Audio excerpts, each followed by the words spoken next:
नमस्कार दोस्तों, स्वागत है आपका मेरे चैनल पे। आज हम हिंदी प्रैक्टिस सेट स्टार्ट कर रहे हैं, सीरीज़ स्टार्ट कर रहे हैं। इसमें मैं आपको 20 इंपॉर्टेंट क्वेश्चन दूंगी और इनसे रिलेटेड जो भी फैक्ट्स बनते हैं, जो भी मतलब इंपॉर्टेंट नोट्स बनते हैं, वो आपको नोट डाउन करने हैं। वीडियो शुरू करने से पहले अगर आप मेरे चैनल पर नए हैं तो प्लीज़ आप मेरे चैनल को लाइक, शेयर, सब्सक्राइब जरूर कर लीजिए और कॉमेंट सेक्शन में अपने ओपिनियन दीजिए। तो स्टार्ट करते हैं। सबसे पहला क्वेश्चन है, हिंदी वर्णमाला में वर्णों के कितने प्रकार हैं? तो 2। अब देखिए, सबसे पहले तो वर्ण, जो जो चीज़ें आपको नोट डाउन करनी है वो आप देख लेना, और अगर आपको समझना है तो आपको वो भी देख लेना अच्छे से। सबसे पहले वर्ण है ना, वर्ण किसे कहते हैं? देखिए, भाषा की सबसे छोटी इकाई है ना, उसे हम क्या कहते हैं? वर्ण कहते हैं। और वर्णों का जो एक सीक्वेंस होता है, एक क्रमबद्ध सीक्वेंस होता है, उसे हम वर्णमाला कहते हैं। हिंदी में टोटल 52 वर्ण हैं, जिन्हें क्या बोलते हैं कि लेखन के आधार पे 52 होते हैं और उच्चारण के आधार पे 45 होते हैं ना। तो वो मतलब ऐसे भी क्वेश्चन आते हैं कि लेखन के आधार पे कैसे होते हैं ना, तो वैसे मतलब नॉर्मल जो होते हैं 52 होते हैं। ठीक है, अगर वो आपसे लेखन या फिर उच्चारण के आधार पे ना भी पूछें तो आपको ऐसा ध्यान रखना है कि 52 क्या होते हैं? हमारे वर्ण होते हैं। अब क्या होता है, इन्हें 2 हिस्सों में बांटा जाता है, स्वर और व्यंजन में। देखिए, स्वर वैसे तो 10 होते हैं, है ना, उसमें 3 और जोड़े जाते हैं तो उसे 13 माना जाता है, और व्यंजन 33 होते हैं। तो ये हमारा वर्णों से रिलेटेड जो भी फैक्ट्स हैं, होप सो आपको अच्छे से समझ में आ गया होगा। नेक्स्ट है, मानक हिंदी से क्या तात्पर्य है? देखिए, मानक हिंदी से तात्पर्य है साहित्यिक रूप में हिंदी का स्वीकार्य रूप। मतलब क्या है कि मानक हिंदी का मतलब ये होता है कि कोई हमारी क्षेत्रीय भाषा है, ठीक है, आम बोलचाल की भाषा है।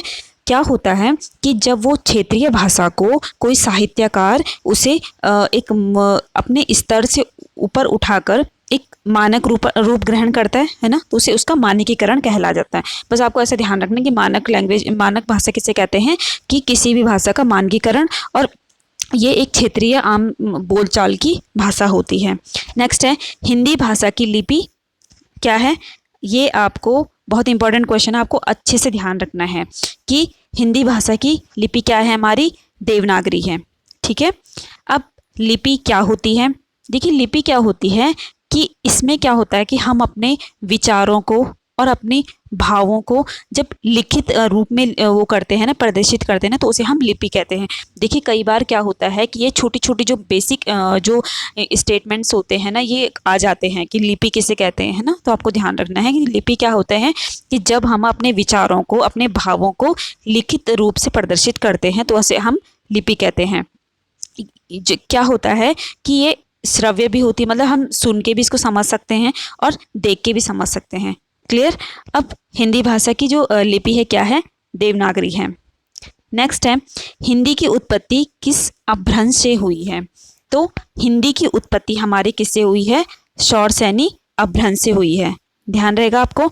देखिए, हिंदी का विकास क्रम आता है, बहुत इंपॉर्टेंट है। देखिए, सबसे पहले संस्कृत, पाली, प्राकृत और फिर अपभ्रंश बनी, है ना। क्या होता है कि जो शौरसैनी अपभ्रंश है ना, देखिए ये बहुत इंपॉर्टेंट है, क्योंकि ये ना कई बार ऐसा पूछा जाता है कि शौरसैनी अपभ्रंश में कौन सी हिंदी की उपभाषा आती है ना। तो क्या होता है कि जो शौरसैनी अपभ्रंश में है ना, तो उसमें पश्चिमी हिंदी की उपभाषा आती है और पूर्वी हिंदी की अर्धमागधी में आती है। आपको ध्यान रखना है, क्योंकि ये ना मतलब कोरिलेटेड है एक दूसरे से।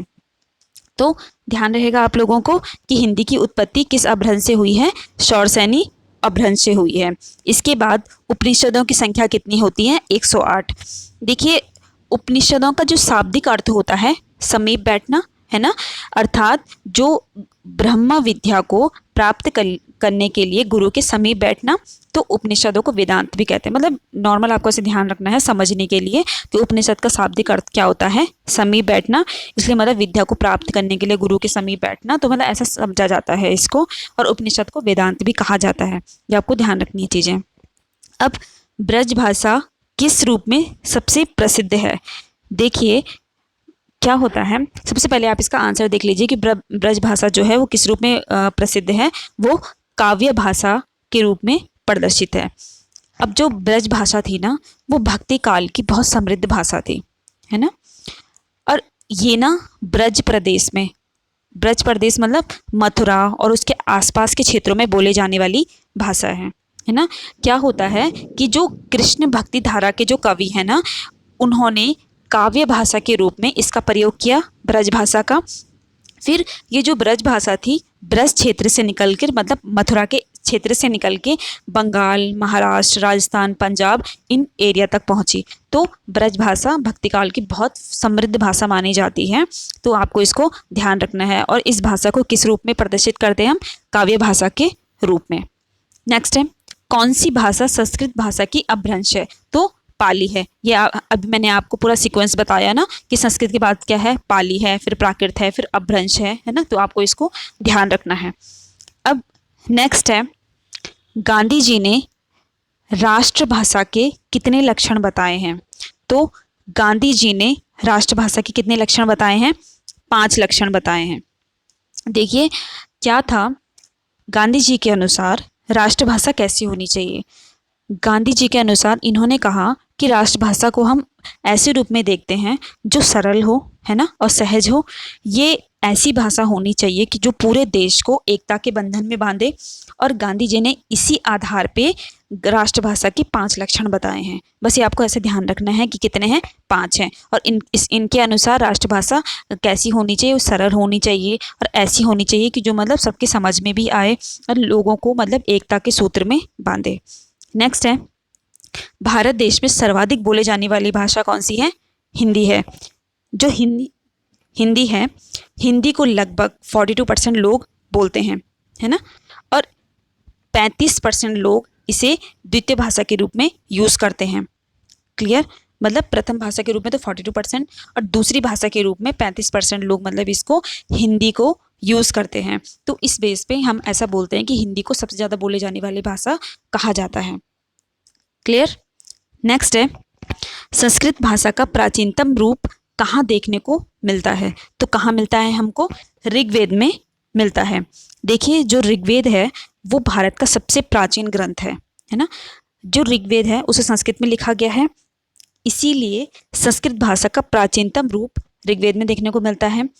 और जो रामायण है ना, रामायण की रचना किसने करी थी? वाल्मीकि जी ने करी थी। और महाभारत की रचना वेद व्यास जी ने करी थी। और किस में करी थी? संस्कृत में करी थी। इसीलिए हम क्या बोलते हैं कि जो ऋग्वेद है वो सबसे प्राचीन ग्रंथ है, क्योंकि इसकी रचना किस में हुई है? संस्कृत में हुई है। होप सो आपको ये अच्छे से फैक्ट समझ में आ रहे होंगे। नेक्स्ट है, भारतवर्ष में हिंदी को हम किस वर्ग में रखेंगे? देखिए कई बार ये क्वेश्चन मतलब आप लोग, ये समझने वाला क्वेश्चन है ना। कई बार ऐसा बोला जाता है कि हिंदी क्या है?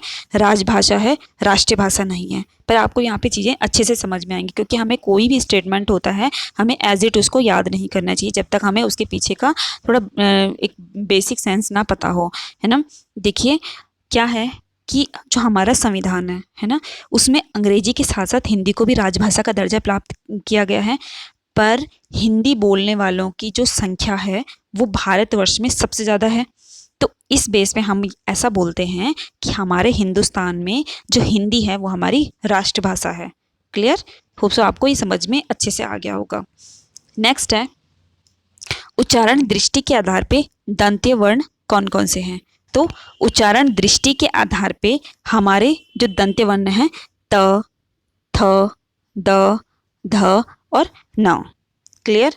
देखिए ये आपको जो हमारे जो वर्ग होते हैं ना, जो हमारे स्पर्श व्यंजन वगैरह होते हैं, उसमें आपको अच्छे से समझ में आएगा।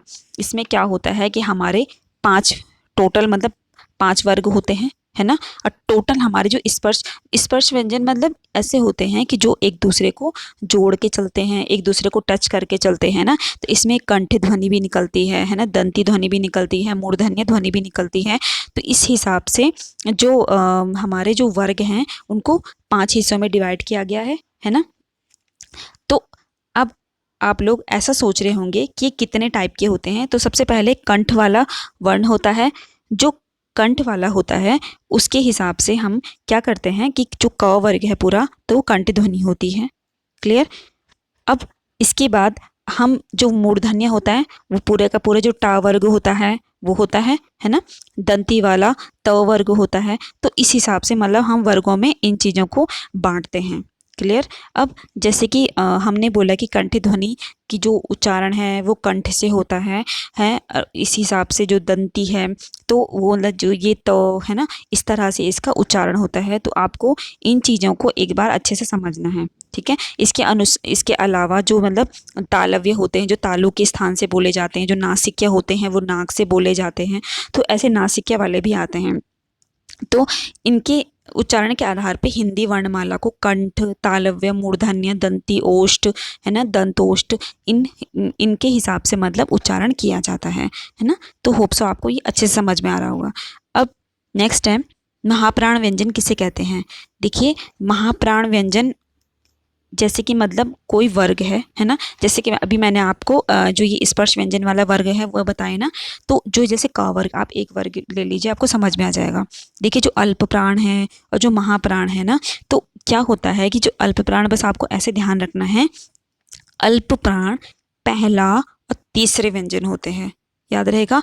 और जो ये प्राण जो शब्द होता है ना, इसका मतलब होता है वायु, है ना। तो इनका मतलब होता है कि जिन व्यंजनों के उच्चारण में मुख से अधिक वायु निकले उन्हें महाप्राण कहते हैं, और जिनके उच्चारण में मुख से कम वायु निकले तो इन्हें अल्प प्राण कहते हैं, है ना। तो जो अल्प प्राण होते हैं 1, 3, 5 है ना, और महाप्राण 2 और 4 वाले व्यंजन। बस आपको एक बार जो हिंदी का जो फर्स्ट वाला चैप्टर है उसको अच्छे से, जो उसका डायग्राम है ना, तो उसको आपको अच्छे से समझना है। तो मतलब ओष्ठ मतलब जो ये आवृत्ति वाले जिसमें मतलब हमारे ओंठ पूरे ओ बनते हैं ना, जैसे ओ है ना, तो जो अनावृत वाले होते हैं जिसमें हमारे ओंठ आदि बनते हैं, इस हिसाब से हमारे मतलब इनको बांटा गया है। तो आपको इसका उच्चारण अच्छे से एक बार देखना है। संयुक्त व्यंजन, संयुक्त व्यंजन, संयुक्त व्यंजन अक्ष, त्र, श्र और ज्ञ होते हैं। ध्यान रहेगा आप लोगों को। देखिए जो ये संयुक्त व्यंजन होते हैं, संयुक्त मतलब 2 से बने होते हैं, है ना, उन्हें संयुक्त बोलते हैं। अब अक्षा, देखिए जो अक्षा होता है, अक्षा क और स से मिलके बना होता है, ध्यान रहेगा आपको। अब क्या होता है, ये जैसे अक्षा है तो अगर आप क और श मतलब षटकोण वाला श उसको बोलते हैं कि ये दोनों मिलके बनते हैं, पर आपको कभी कभी ऑप्शन में ऐसा भी होता है कि ये दोनों दिए हुए रहेंगे, पर आपको ध्यान रखना है कि जिसके नीचे क, अगर क के नीचे हलंत नहीं है ना, हलंत नहीं है तो वो आपका आंसर नहीं होगा। हलंत क के नीचे होगा प्लस षटकोण वाले श में, तब आपका अक्षर पूरा बनेगा। उसी तरह से त्र बनाने के लिए त के नीचे हलंत होना जरूरी है।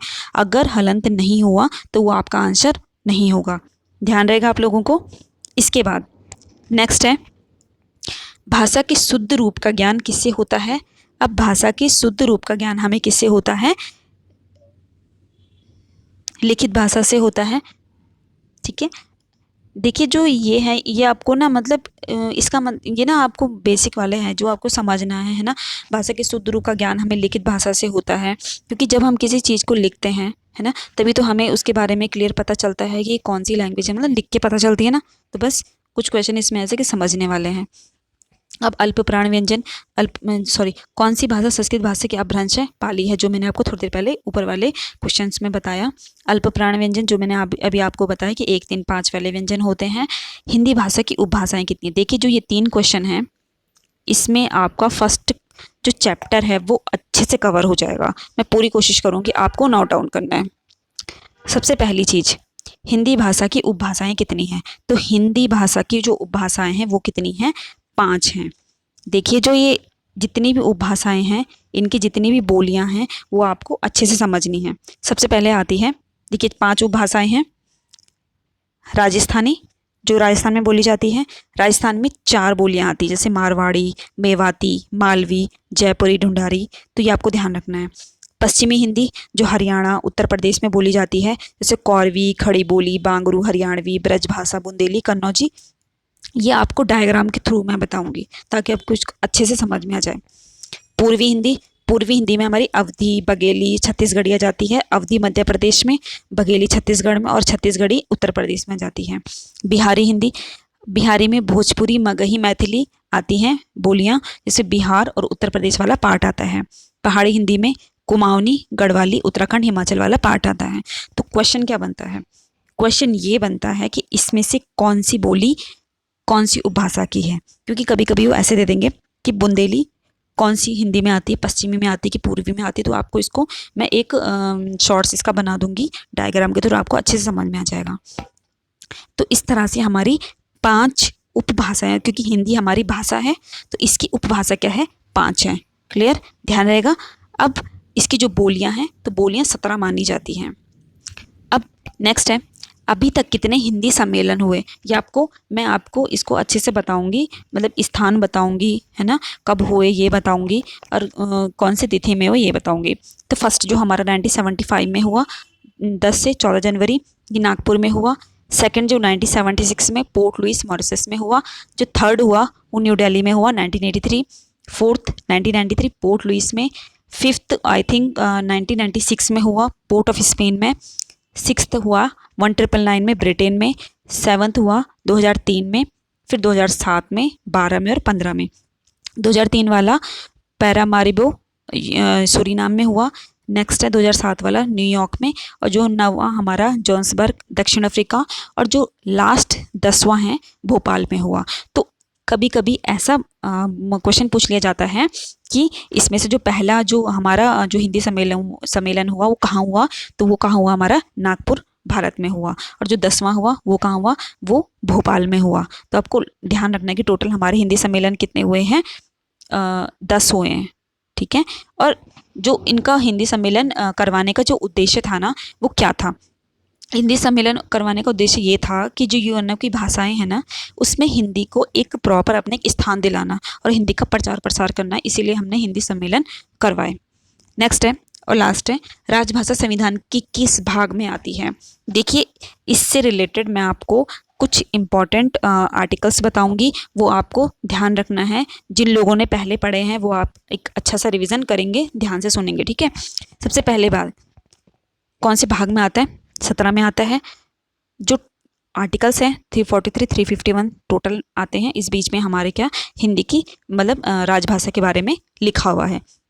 सबसे पहले 343 में संघ की एक राजभाषा होगी। 344 में एक आयोग बनेगा। 345 में राज्य की राजभाषाएं और राजभाषा मतलब होने ये मतलब ऐसा बोला गया कि हिंदी है, ऐसी व्यवस्था होने तक अंग्रेजी का प्रयोग जारी रहेगा। 346 में 2 राज्यों के बीच मतलब पतरादी वगैरह की भाषा। 347 में किसी जनसंख्या के अनुभाग द्वारा बोले जाने वाले भाषा से रिलेटेड मतलब कोई विशेष उपबंध हो।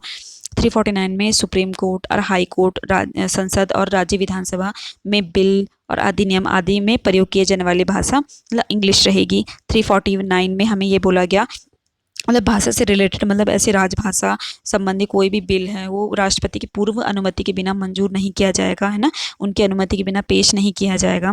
फिर 350 में ये बोला गया कि जो मतलब अल्पसंख्यक जो समुदाय होते हैं, अल्पसंख्यक समुदाय जरूरी नहीं है कि वो ईसाई हो, मुस्लिम हो, कोई मतलब ऐसा समूह जो जनसंख्या में अल्प है, कम है, तो वो अल्पसंख्यक में आ जाते हैं।